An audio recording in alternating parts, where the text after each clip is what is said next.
Hello, and welcome to the Science of Psychotherapy podcast, In Conversations With. I'm Richard Hill, and today I'm in conversation with Deborah Bryon. Such a fascinating woman. I came across her book and I really wanted to talk to her. Now, the book title starts off a little bit perhaps analytical, but it then moves into something quite different. The title is Time and Trauma in Analytical Psychology and Psychotherapy. Then the subtitle, The Wisdom of Andean Shamanism. That really piqued my interest. So I looked into her work, and she is such a fascinating and interesting woman. She has a PhD in counseling and psychology from the University of Denver. She's a diplomat Jungian analyst, and she's received her education through the Interregional Society of Jungian Analysis. And for the last several years, she's received in-depth training in Coera shamans in Peru. She's previously published 2 books and several articles on Andean shamanism and psychoanalysis, and is a frequent lecturer in the international community. In addition to teaching and private practice, Deborah exhibits her paintings at Spark Gallery in Denver. So if you're in Denver, go down to Spark Gallery and see her. But tune into this podcast wherever good podcasts are promoted, and also to the Science of Psychotherapy YouTube channel, where you can look at the video and watch us talking together. And that's just in YouTube, the Science of Psychotherapy. We look forward to seeing you there. But for now, let's go off to Colorado and talk to Deborah Bryon. Well, Deborah Bryon, it is my great pleasure to have you in conversation with me on the Science of Psychotherapy podcast. Thanks so much for joining us. Well, thank you, Richard, for having me. And it's a great pleasure to have you because an email came past my desk as they do, and I get them, and the book covers and titles and things, and I saw this, relatively interesting title, but a little what one call a bit straight, time and trauma in analytical psychology and psychotherapy. And I thought, oh yeah, no, that's interesting. And then I read the subtitle, The Wisdom of Andean Shamanism. And my little ears, I don't want, hello. Uh, that makes it a whole much more interesting story, of which I've read bits and pieces, but I'm not sure whether, how many people know about you. So, but I was so keen to introduce you to our audience. So maybe you best introduce yourself a bit. Just give a bit of background. What brings a Jungian, psychoanalytical, psychologist, psychotherapist into the framework of something like Andean shamanism? Well, like most things in life, it wasn't really anything that was planned. I guess it was about 2003, and I had just finished my training as a psychologist, and I was just about ready to start training as an analyst. And something showed up in the mail without any kind of letterhead, and it was about Andean shamanism. And I thought, oh, this is kind of interesting. And what really intrigued me was there was no logo or anything. So I thought, huh. And Peru was always on my bucket list. I hadn't really given it much thought, but I ended up going to a workshop. And then one thing led to another, and I ended up in the Andes. And I met the Ultima Psych that I've worked with for the last, actually now 24 years, with Adolfo Tito Condori. And I just, it just started weaving together. I started analytic training, and then I started having mystical experiences, and they seemed to kind of coincide. And I think what ended up happening is my development as an analyst was really balanced by my non-ordinary reality experiences. And so it kind of fit together with Jungian training. It's so interesting because we're almost peas in a pod, but the mirror reflection of it. Whereas I was an actor in the esoteric world, a lot of mysticism and mystical and fascinating experiences, which I then went on to study about and say, what's this all about? What's this doing? So you had this reverse sort of experience where you had this what we might call left hemispheric type of framework. And then you were launched into um, mystical experiences. Now, that's a couple of words that might need a little bit more description, and I think would be so interesting. What are the sorts of things that shifted you out of this that you were doing, that you're happy to talk about, of course, Well, in relation, because that's such an interesting term and people see it so differently.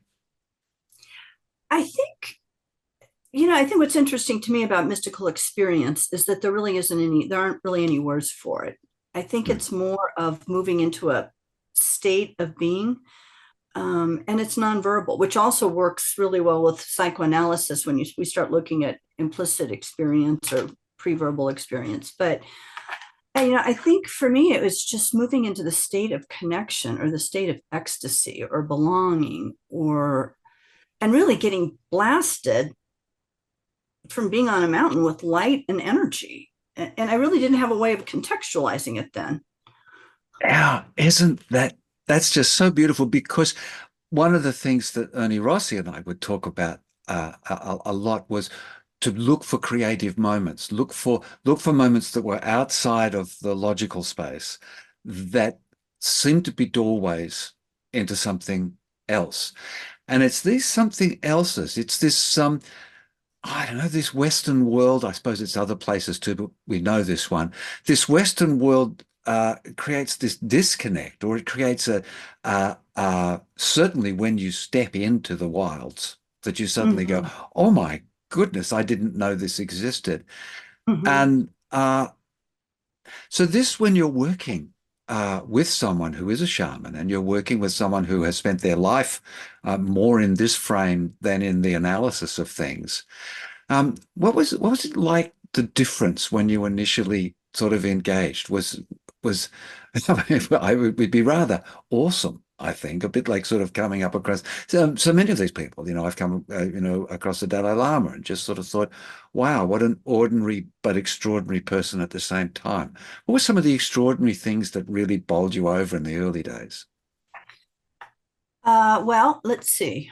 I mean, one of them was just some of the experiences that I was having. And at the time, I was doing an internship at a hospital, and I struggled a little because I thought, wow, if I was talking about this on my internship, I would probably be diagnosed as psychotic. Yes, and told to take a few weeks off. Yes, Yeah. yeah, Thinking, experiencing things flying through the walls, and I mean, just non-ordinary reality. And so I think that was a little shocking. But one of the things I think I've learned with all of this is, and I think it also serves us in analytic work, is when we don't know something, just putting it on the shelf, and we don't have to know. And at the time, I couldn't really put it into any framework that made any sense. Um, yeah. Not knowing cognitively. Uh, I mean, I spend quite a bit of time trying to explain to particularly to people with affective disorders that actually our cognitive awareness is a fairly blunt instrument. And I use the very simple and rather benign thing of being hungry. I said it takes about an hour and a half of various bodily 30 or 40 different functions that then creates an intensity that's strong enough to actually push into the brain a cognitive, conscious reality. And the best it can come up with is I'm hungry. No idea of what it's for or what else. So these sorts of experiences, if you put it into that context, that we produce into our conscious awareness an expression of what is happening. This idea, mhm. as you say, of things moving through, seemingly moving through other solid objects, so manifesting, appearing out of nowhere. Now, is this, and of course, people talk a lot about in America the ayahuasca treatments, and so with additional sort of frameworks, drugs, and various things. What did you find as eventually just in the straight, what we call the straight you, changing her capacity to perceive? Well, I think I have been involved with ayahuasqueros and ayahuasca, but these experiences did not involve any kind of plant medicine. Mm. And I think for me, what I learned is being in those deep states of meditation or connection was, for me, more potent than plant medicine. Um, so even though I think there's a lot of value with plant medicine, it is not really part of my practice. Yeah, it certainly can shift us out of regulated and static states. My favorite quote I give often is from David Bowie when he says, "Oh, do you take lots of drugs now?" He said, "Oh no, no, drugs were interesting and they did interesting things, but they didn't do anything as exciting as what goes on in my head anyway." That's But great. but he had to take the journey to find that. Um, for you, was there sort of just feet in, just jumping in the deep end? Was there an apprenticeship? Were you slowly accepted? What was sort of the process of being brought in to this space where you actually, because this is not your first book on, you've written a previous book that's more focused on the Andean work. So you're not new to this. Well, the first book, which I think I wrote about 14 years ago, was really, I was right at the end of my analytic training, and I had just come back. I'd actually been on a mountain and just been, I'd gone into a state, I think one of the things that we learn with any kind of shamanic practice is ceremony and ritual. I mean, it's like having a container that we have in psychoanalysis. But I had had this intense experience that I couldn't put words to. Um, and I really felt coming back off of the mountain and coming back into the day world or my life in the United States, I felt this deep sense of longing and this wanting to go back and trying to find a way of understanding it. And I think kind of like what you were saying earlier about your example with how long it takes to figure out that you're hungry and it sort of filters through. I think that's what happens with shamanic experience. So for me, writing about it, was a way of trying to metabolize. It's actually when I learned that I really enjoy writing, because what I found is that we start with like somatic experience, um, then it becomes more of what we start to work with. I think symbolically or with images, which fits in with Jungian psychology, and then I think eventually we have a way of contextualizing it. Maybe that's going from non-ordinary reality to ordinary reality or temporal states. So that was really what I was trying to do in that first book, is just find a way of explaining it. And I think at the time I was still really kind of inflated with that energy. Um, and so it wasn't until I think it actually took me, I knew I wanted to write about time because I think that was one of the things that really struck me was this sense of being outside of time or everything happening at once. And it was more of a felt state. And I wrestled with it probably for 7 years before I started writing this book, maybe actually longer. And then it was interesting as I started to get into writing the book, I discovered quantum theory and this idea of blurring and shifting from atemporal states into temporal states. And I thought, oh my gosh, this is exactly what I was trying to put words to. And it was just so exciting that finding out that all of these things come together. So that was kind of where I ended up in this process. It's so exciting when you have a great idea. I think it's lovely to think that that sort of go, oh, I'm the resident genius who's just discovered this. But actually, I think I found it more exciting to find that Yeah, somebody else exactly. has been doing this. But let's tease out. Okay, let's get into this stuff that you're saying in the book, and I'll just remind that title again: Time and Trauma in Analytical Psychology and Psychotherapy, the Wisdom of Andean Shamanism. Just to remind, just to be straight and representative there. But let's tease out a couple of those things. Time. It is so interesting. And I know I've been talking about it. I remember my friend Dan Siegel, talked about the timelessness of the implicit world. And so therefore we have these various issues, particularly in relation to trauma. You're capturing all that. So let's start with that one, the simple one first, and we'll go to the quantum one in a second. I just laugh because it has been such a fascinating journey I've had, and it's so so difficult to bring it into a contextual framework that has meaning. So I'm so excited that you've done this book. So leave it to Well, and you I now. think I think it's a lot of what you're saying is you discover that other people have made these same connections, but from different perspectives. Like one of the things that has been really exciting for me also when I was in the middle of writing this was discovering fractal dynamics, or really this idea of complexity theory and psychoanalysis.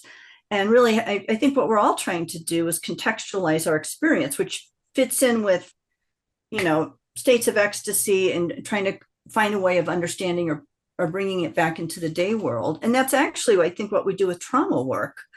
Because, with some of these experiences, like Donald Stern talked about, unformulated experience, it just gets pushed away.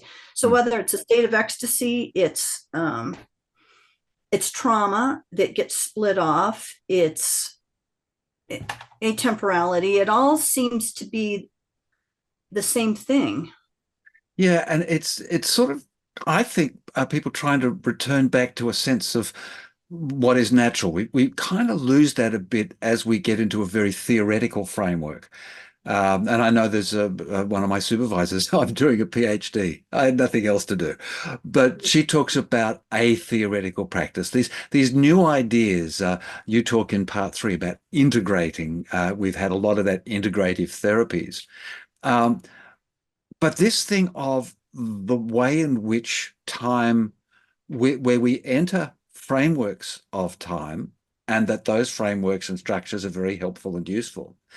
But then it is quite natural to leave those frameworks of time bound, of sequential flow of activity, which is what has often been talked about. And as you describe in there, that implicit states seem to not have a time framework. So how is that in your descriptions? Give us a better understanding of why we get stuck in trauma, why we need these sorts of processes of psychotherapy and psychology, and whether that starts, you really have to bring in the quantum ideas in order to be able to make sense of the discussion. So bring in whatever you think's necessary. I think starting with trauma, I mean, there's a lot of layers to what you just brought up. Yeah. I think, one of the things that happens with trauma when something happens and it's too overwhelming for us to really integrate consciously, parts of it can get split up, just like you were saying earlier with implicit memory. And so sometimes it never even gets put into words. It's that idea of being unformulated. It's also, that also coincides, I think, with pre-verbal experience, which is kind of an interesting thing, which is what, with infants when they're coming in to physical reality and developing a relationship with the outside world. And I think it's also what we do in profound states of connection in shamanism. So, I mean, with the sequential part, I think that's the part where we start to try to put it in some sort of context or physical reality or temporality, whatever, however you want to say that. But I think, and from that, then we were able to develop a narrative. And then I think once we develop a narrative, it's something that we can actually have a conversation about, like we're doing now. I think maybe another way of looking at this is just even with neuroanalysis, with left brain, right brain, and just with right brain really being timeless. It's also the unconscious. It's also when we go into implicit states versus left brain, which is explicit, which is when we start to put things in time, which is when things become sequential. So that's part of it. But there's another way of looking at this, I think, that is developing, which is, and I think about it in an Andean framework. I think about it in terms of energy. Now, energy also has an intelligence. And I think where a lot of research is going right now is in this idea that instead of looking at it as energy, it's like information, which is consciousness. So it's really the same thing, but it's being framed a little bit differently. I'm not sure I'm speaking to what you. No, this is great. This is great. I'm loving it. And so we get that. No, you are. I mean, I think what the sort of the hesitations you have, I have the same hesitation in sort of asking the questions and formulating the thing, because it's just so wonderful to just bug out of the whole complexity of our reality and just go, I've got a tree, or I've got a truck, or I've got a, $1 million income. They're so graspable and containable, and you can almost relax in them. Um, but it isn't interesting. And what you're talking about is what makes us so interesting. This ways in which we can think of the conscious, the cognitive, the the non-conscious, the implicit, and then also something below that, which is a natural process that we still yet don't fully appreciate. And the efforts to do that in part three, I think, are extraordinary. And you've done a fantastic job. I mean, it's amazing. The clarity is beautiful, yet it's still always going to be a bit muddy. And I think that's It is. And one of the things that I'm really loving right now is, as I'm exploring fractal dynamics in this, I mean, which also fits with this, is that there's repetitive patterns, and that's consistent with quantum theory, but it's also so organic, and that everything that with the self-similar relationships and the repetition between atemporal and temporal dimensions, and depending on where we plug in, it depends on whether it's contextualized or in a different form that's atemporal. But I think one of the things that's so useful is that having some sort of understanding about this is also really helpful in clinical work, because I think it opens us up to maybe what the people that we're working with are experiencing. So I think it changes the way we listen to things. And I think we also start to see layers, like, for example, in dreams, or even in what people are saying or their experiences, because you can hear that. I think it's a way of maybe attuning in a different way. is It's there. a framework. Yeah, beautiful. I'm just thinking, and I'm thinking, if I'm thinking it, maybe our listeners are doing the same. Is there an experience that you can bring to us that you had in your relationship with the shaman that actually was there, you were then able to translate, sort of, maybe a particular sort of fantastical, mystical experience, and then the sense you're able to make of it, and be able to enhance your capacity to work with and help a client. Is that too broad a question? Or is that, I I just kind don't of want a bit of a think so. story, I guess, is what I'd like.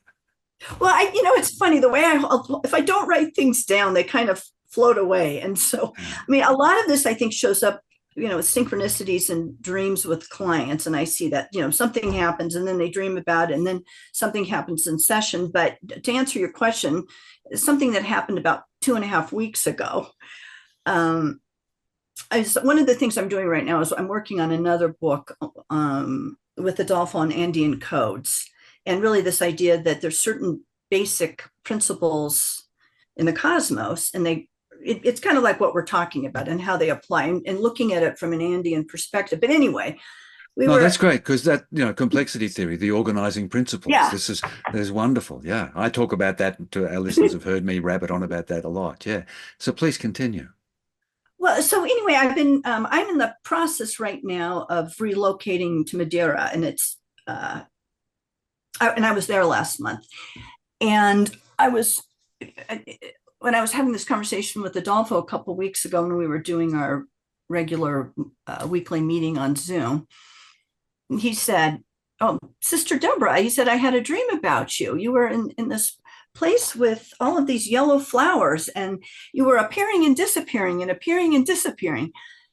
And I didn't know what to make of it. And then later on that week, I was in a place on the island that I had never been before. It was at the top of one of the peaks, and there were all of these yellow flowers that were in bloom, and we were really above the clouds. And then the clouds started coming up, and the fog came, and then it would clear, and then it would, and I thought, oh, this is what happened. That was what that dream was about. Isn't that fascinating? And there's that one end of the scale that says, it was meant to be, and so on and so forth. And then there's the other end of the scale, that there's just patterns and flows and they present themselves. Because as you're talking about that, I was in Cape Town in South Africa a little while ago, a month or so ago. I had a very similar experience with the fog and the mist. In fact, we were on a cruise ship and we had to sit outside for 6 hours while the fog lifted. But we eventually went out, and there was this amazing sea of. So I'd come from the ocean, but floating on the ocean, and there I was floating. We were just above the clouds, and there were these mountaintops floating on the ocean of clouds, and. Well, for me, but I'm more interested in what you're saying. But yes, that led to a lot of bringing together of a bunch of ideas. And so this is a framework that things, perceptions and non-realities, dreams, things that aren't graspable and holdable, end up being able to become realities, and then they become functional. Because what was was there a step forward from there, or are you still allowing that step forward to come from that experience? Well, I think one of the things that it's been in my mind is I've been planning this move for a while, but it's happening now, and it feels very big to me, to move to a different country. And so I think that's the field for me. Yeah, and you're in it and out of it, in it and out of it, and as you move from one reality to the other. And there's 450 different clients and issues that I've dealt with over the last few years, given a metaphoric framework. We could use that. Although, and these become just sort of a part of the internal store of possibilities, I suppose. I mean, obviously you don't use that metaphor for other people all the time, but maybe it'll pop up. Is metaphor and the something that gets activated when you're more your sense of metaphor. How does that function in relation to working with these mystical sort of experiences? Well, I think also I guess this was an example of dreams, but I think sometimes things will show up in dreams. And, I think you kind of like what we're talking about, when we start to include this in our sense of reality, these things start to happen and we just notice them. I think this has taken me, maybe 20 years, because I think at first it was like, oh my goodness, everything was so big. And then it's like, well, it does make sense. And I was so wonderful discovering quantum theory, which I'm still very much a novice in. Oh, me too. Yeah. But it's so nice that there's some sort of scientific explanation, because I don't feel crazy. Because, some of what was happening way back at the beginning, I was thinking, how do I explain this? And now other people have explained it. I thought, oh, well, this makes sense. Yeah. So it was so nice to see. I mean, I think it was validating. Yeah, I think so. I mean, there's the science about what we should do when we feel hungry is really helpful. So we don't just keep going down to fast food stores. But now someone sitting out there, and particularly the earlier in their career, and they're sitting there saying, I've just done 5 or 6 years study on learning all the analytical frameworks and all the structural things, and now Richard and Deborah are talking about changing that. But what is that? What doors do you think you can point to, perhaps some and open for some of these people who, and I think a lot of them sitting there saying, I've learned all this stuff, but it doesn't feel enough. Well, maybe this is the part where, some of the work that's been coming out with intersubjectivity or complexity theory, where we're going in curious, and this idea, I mean, I think this fits with fractal dynamics. There's a lot of layers. So it may be it doesn't have to be either or. It's just another way of understanding it, whether we're putting it in terms of quantum theory, or we're putting it in terms of shamanic experience, or we're applying it to psychoanalysis and looking at it in terms of a system, or even with some of the work with implicate order and just how everything unfolds. Things are not really linear. I mean, we may think they're linear when we're in a temporal reality, but that really doesn't seem to be the way the world's or the universe is organized. No, no, not at all. And our book has got a couple of a whole chapter. Understand this first, now read on, and I'm sure that that's going there because that's what in your book you started the first part of it actually just giving an overview of the Andean shamanic medicine and ways in and medicine being those things that are used to move you from not well to well. So I imagine that has got a broad range. Both they would have their herbal and interactive with nature medicines, but also those psychological medicines. What are some of the ways that the parallels you see in the work there? Well, one of the things I think that's so important is really this idea of embodiment. And I think what I've noticed in my own clinical practice, is like one of the things I say to the people I work with, for smart people, they have to know why they're going into something. So the first thing we do is find a map, and we can see the patterns and what happened in childhood or what's getting repeated or where there's hot spots or where there's complexes or just kind of how things have been organized in their world and maybe their defense structure. So that is helpful. And people, I think it gives people a way of things maybe don't feel as chaotic if they can start to see patterns. It just gives them some sort of a framework. That is not what really changes or heals anything.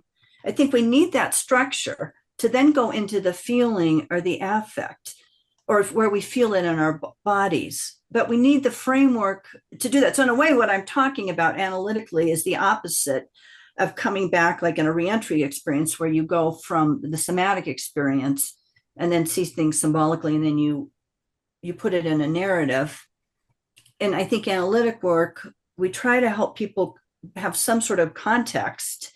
And then from that, then supporting them going into the feeling. And I think one of the things that was so powerful for me with my experience in Andean medicine was really the somatic component. I used to have dreams or vision states when I was younger. I always had this fantasy of wanting to leave my body and just kind of go off into the universe. And what I've learned is actually the way you do that is by grounding yourself and having this connection in your body, and through the connection in your body as an anchor, then you can really go into other spaces. And I think that's it kind of parallels what we do in healing, because if we understand something intellectually, we really never get to the root of it. We have, it's sort of like you read a book and you go, oh, I get it. And then you read it 5 years later and you go, oh, I get it. And it's a completely different experience. And as with experiences in life, that sort of thing where something happens to you in your teenage years, and then in your 20s you go, oh, I see what that, and in your 30s you go, oh, Yeah. and now I'm nearly, God, I'm not nearly, I am 70, and I'm starting to go, oh, really? It's a joy. It's a joy to do it, and the coming from a very creative, expansive. I can remember driving, when I was writing a lot and doing pretty screenplays, and I'd drive, and my windscreen would turn into the screen, and the story, everything would manifest and be playing out when you talk about objects moving through. So I'd had to pull over to the side of the road. I mean, there were trees and rocks and so the good thing for me is because of that experience, so that experiential framework of making that natural, and just tying that in. And I'd love to hear your comments just as I say this. We just went to Barcelona in this big trip that we did, went back to the Sagrada Familia, Anton Gaudi's beautiful church. Mhm. And I found again, because I went there about 10 years ago, and I found what I think is one of my favorite quotes about humanity, about being human, but particularly about therapy.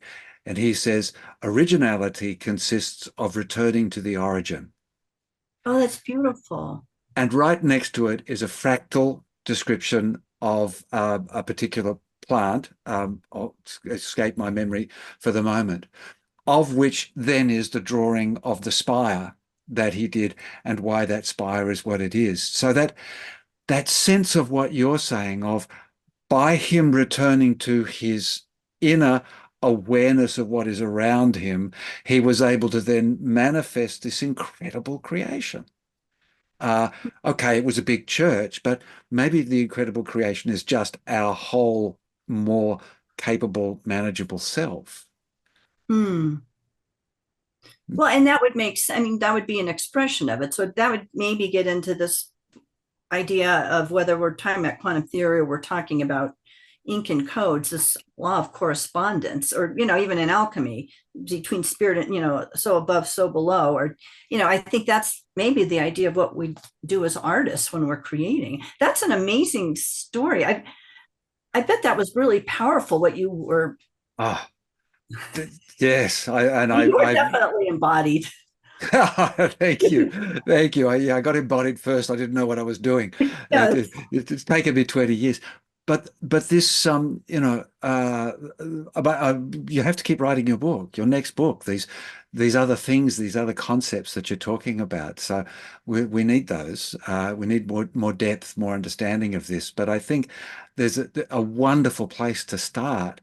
Certainly go back to your original, your earlier book on just talking about of you expounding, giving your expression. But this one now, where you've tried to bring things into the time and trauma and analytical psychology and psychotherapy, and this beautiful reframing and framing and reframing in the context that you do of shamanism. It's something that can shift us out of our rigidity. So those are just my thoughts because I think we probably need to come to a bit of a wind up now where time seems to fly. But I wonder if you've got something that just I haven't asked, or perhaps it's just a little rounding off yourself. That was just my reflection. What about you? What thoughts can you leave us with? Well, maybe, but we've been circling around, and I think you just addressed it. Is just these, and maybe this is what we were also talking about with patterns, is I think when we have these experiences, they're big and they're raw, and we do the best we can to try to metabolize them. And sometimes we get over identified with the energy. Sometimes we feel the longing from not having the energy. I mean, a lot of what we're dealing with is just finding a way of managing the feelings around it. And then I think we start groping around for some ideas, and we start to get some sort of a map. And then maybe what we do after that is we start to really be able to focus. And I think maybe things start to quiet down, is that maybe it's that there's places to put things. So it's not everything isn't as up, it's just a little bit more orderly. And I think maybe that's what the journey is with writing. Beautiful. The journey with writing, the journey with our own humanity, our own human experience, and perhaps more broadly. But yes, it's the awesome, the extraordinary, the amazing is the numinosum, as Ernie and I would call it, is terrific. But it also then needs to come into something we can implement and something we can utilize. And Andean medicine, there's a phrase that with big experiences, the idea is, well, can you grow corn with it? It's sort of like taking what happens on the mountain and bringing it back to the village. That, I think, grasps it. Beautiful, you've got that, but can you grow corn with it? If you will allow us to finish on that point, I'd love to. I think that really leaves us with the thoughts that, and sometimes I know what I studied in graduate school was not enough to grow corn. Yeah. So thank you so much for being in conversation with me at the Science of Psychotherapy podcast. I really look forward to the next book. Thank you.